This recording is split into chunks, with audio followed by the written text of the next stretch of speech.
The world shrinks inside a Lockheed L-1011 TriStar at night. It becomes a self-contained universe of recycled air and the low, constant hum of the engines.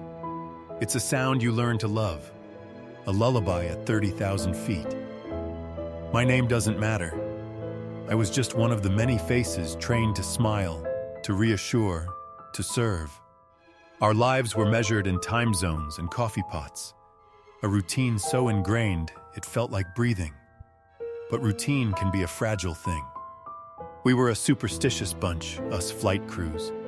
We had our rituals, our little luck charms tucked away in our pockets. We had to be. You spend half your life suspended between the earth and the void. You learn to respect the unseen. But this particular plane, this one had more than just rituals. It had a story, a whisper that traveled through the fleet like a phantom current. They said that when Eastern Airlines Flight 401 went down in the black water of the Everglades, the company salvaged what it could. It was practical, economical. Why let perfectly good parts go to waste? Galley ovens, panels, pieces of the landing gear. They were cleaned, certified, and installed into other L-1011s, our L-1011s. The whispers said the parts weren't all that came back. They said the crew of Flight 401, Captain Bob Loft and Flight Engineer Don Repo, were still on duty. I tried to ignore it. It was just a ghost story, a morbid tale told by tired people on long hauls to keep themselves awake. It was easy to dismiss in the bright, sterile light of the crew lounge. But up here, in the dead of night, the cabin felt different. The air seemed heavier, colder. The smiles of the sleeping passengers looked like fragile masks in the dim blue light. My rounds were mechanical. Check the blankets, collect empty cups, offer a quiet word to the restless. Tonight was a flight from JFK to MIA, the same route Flight 401 had taken. I tried not to think about it. I retreated to the galley, the small metal sanctuary that was my domain. The scent of stale coffee hung in the air, a familiar comfort. I leaned against the counter, closing my eyes for just a moment, letting the engine's vibrations seep into my bones. That's when I felt it.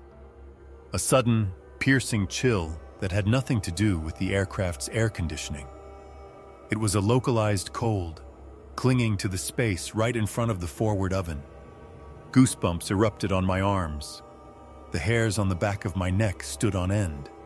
I opened my eyes, my heart suddenly beating a little faster. The galley was empty. The stainless steel surfaces reflected the muted cabin lights, distorting my own tired face. Everything was normal. I shook my head, blaming fatigue. These red-eye flights were brutal. You start seeing and feeling things that aren't there. I turned to prepare the fresh pot of coffee, my back to the oven. The feeling of being watched was immense, a heavy pressure between my shoulder blades. I froze, coffee filter in hand.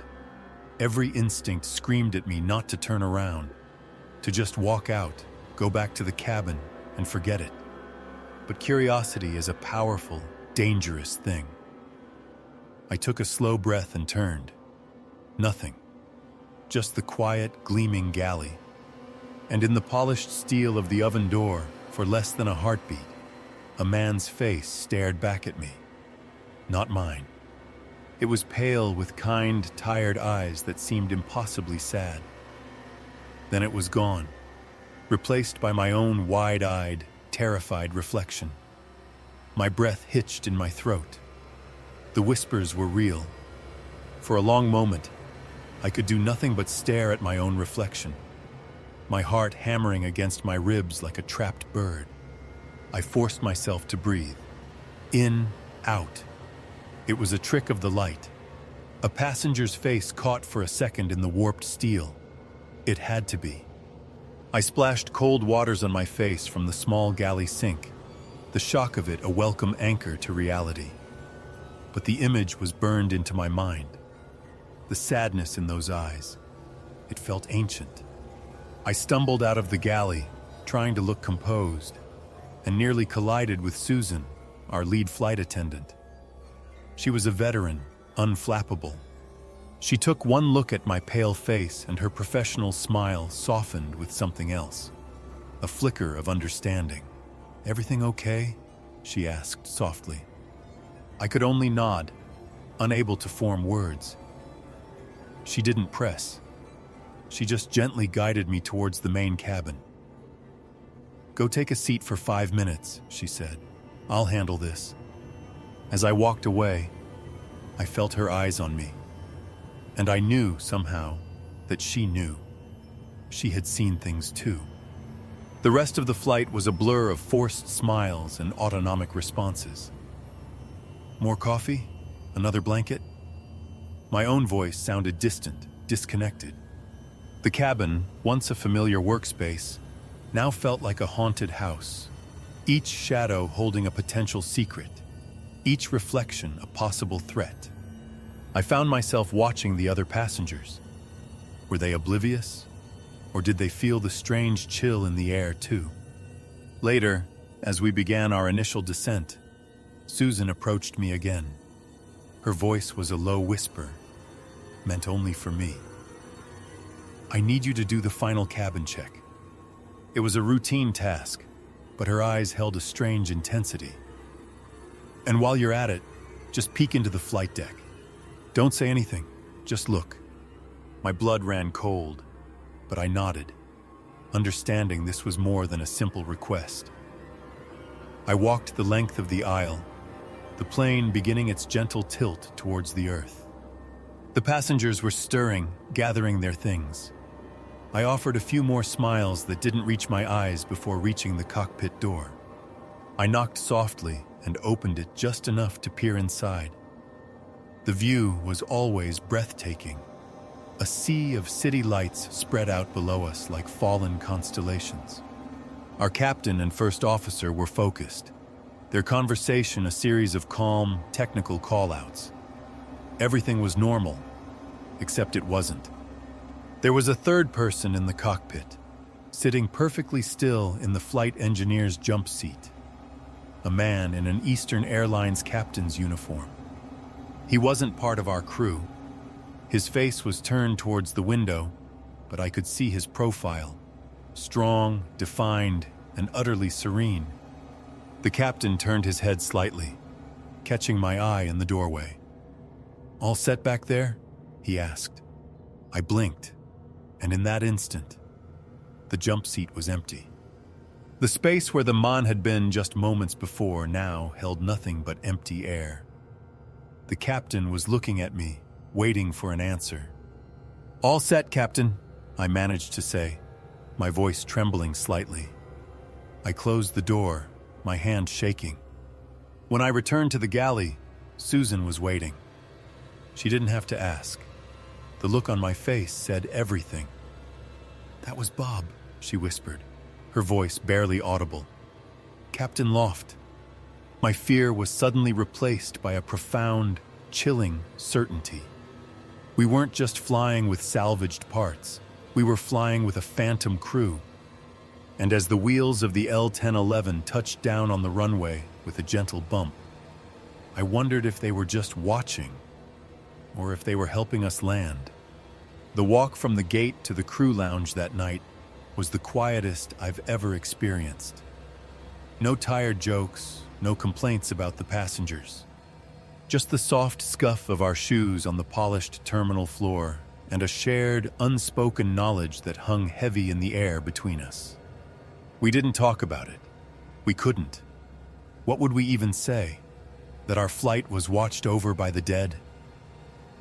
We just nodded to each other and went our separate ways. For a few weeks, things were normal. I flew on different aircraft, with different crews. The memory began to feel distant, hazy, like a dream. I almost convinced myself that we had imagined it all, a product of exhaustion and the power of a ghost story. It was easier that way. But then my name appeared on the roster for another overnight flight to the coast. The aircraft assigned was ship number 318, an L-1011. A quiet dread settled in the pit of my stomach. I knew that number. It was one of the planes that had received a large portion of Flight 401's salvaged parts. This time the crew was different. No Susan, no familiar faces who might understand. I was alone with the secret. As I stepped onto the aircraft, the air felt static, charged. I told myself it was my imagination, but the feeling persisted, a low hum of anxiety beneath the surface. The flight took off without incident. We climbed through the dark, a silver needle stitching our way through a blanket of clouds. I performed my duties with a forced efficiency, trying to stay busy, trying not to look too long at any reflective surface. It was halfway through the flight, during the deepest point of the night, when I went to the forward galley to start the coffee service. The moment I stepped inside, I knew. The cold was back. But this time it was more intense, more focused. It wasn't just a passive chill. It felt like an active presence, a will. I stood frozen, my gaze drawn irresistibly to the same oven as before. There was no face this time. There was only a feeling. A deep, powerful, urgent sense of wrongness. It was a feeling of danger, of warning. My heart began to pound in my ears. I looked at the oven's control panel. Nothing seemed out of the ordinary. No warning lights, no strange sounds. Yet the feeling grew stronger. It was a silent scream in my mind, telling me to look closer. Something is wrong with this oven. The thought wasn't my own. It felt planted there. I reached out a trembling hand and touched the metal casing. It was warmer than it should have been, way too warm for its standby state. I called my lead attendant on the intercom, my voice tight. "I think there's a problem with the forward galley oven. It's overheating." The response was dismissive. "It's probably just a faulty sensor. We can write it up when we land." But I couldn't let it go. The feeling, the presence, was insistent. "No," I said, my voice firmer than I expected. "I think you need to come look, now." There was a sigh on the other end, but she agreed. A moment later, she arrived with our flight engineer, both of them looking annoyed at the interruption. The engineer tapped the oven. "Feels a little warm, but it's probably fine." I shook my head, pointing. "Please, just check the wiring behind it." With a roll of his eyes, the engineer got his tools and removed the access panel below the unit. The moment the panel came off, the smell hit us. A sharp, acrid smell of burning plastic. The engineer's expression changed instantly from annoyance to alarm. He shone his flashlight into the space. Tucked deep inside, a bundle of wires had melted together, the insulation scorched black and brittle. It was smoldering, slowly, silently, just moments away from igniting. We had caught it just in time. We averted a potential in-flight fire. The engineer worked quickly to disable the circuit. The lead attendant stared at me, her face pale. "How did you know?" she asked, her voice a hushed whisper. I just looked at the now cool oven, the feeling of the presence gently fading, its duty done. I had no answer for her. I knew it wasn't my intuition. It was a message, delivered from a place I couldn't understand, by a flight engineer who had died in a crash years ago. Don Repo was still on duty, and he had just saved us all. The rest of that flight passed in a thick, reverent silence. The engineer and the lead attendant avoided my gaze, but I could feel them watching me. I was no longer just a colleague. I was something else. A lightning rod. A person who could hear the silence and understand what it was trying to say. When we landed, the official report was filed. It praised my unusual attentiveness and keen intuition in identifying a critical maintenance issue. There was no mention of a cold spot, or a presence, or a ghost. How could there be? These things don't belong in logbooks. But the whispers started again. Not the ghost stories this time, but new whispers. About me.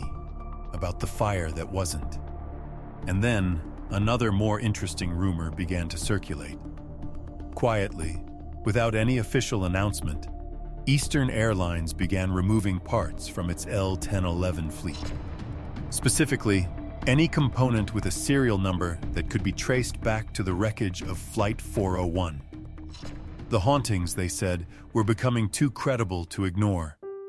I took some time off after that. I needed to. I would find myself staring into the sky, watching planes fly overhead, and a profound sadness would wash over me. I never felt fear again. Not really. What I felt was a strange, melancholic connection to Bob Loft and Don Repo. They weren't monsters. They weren't trying to scare anyone. They were crew, protectors. They had died because of a moment of distraction, a burnt-out light bulb. And in death, they spent their energy trying to prevent it from happening to anyone else, using the very machines that held the last echoes of their lives. I never knew for sure what I experienced. Was it a ghost? Or was it something else? The grief and trauma of 100 souls, so powerful that it imprinted itself onto metal and wire. An echo of consciousness, trapped in a closed loop between this world and the next. I will never have the answer, and perhaps I'm not meant to. Some stories don't have a neat and tidy ending. They simply fade, becoming part of the quiet hum of the world, waiting for someone sensitive enough to listen. These tales live on, not in official reports, but in the hushed conversations in crew lounges late at night, in the silence between heartbeats at 30,000 feet. They live in whispers. If you felt a chill as you listened, if you found yourself holding your breath in the dark, then you understand. You've heard the whisper too. Let a like be your quiet acknowledgement, a sign that you were here with me in the silence. It lets me know these stories should continue to be told. And subscribe to the channel so you don't miss the next echo from the dark, because there are always more whispers waiting to be heard.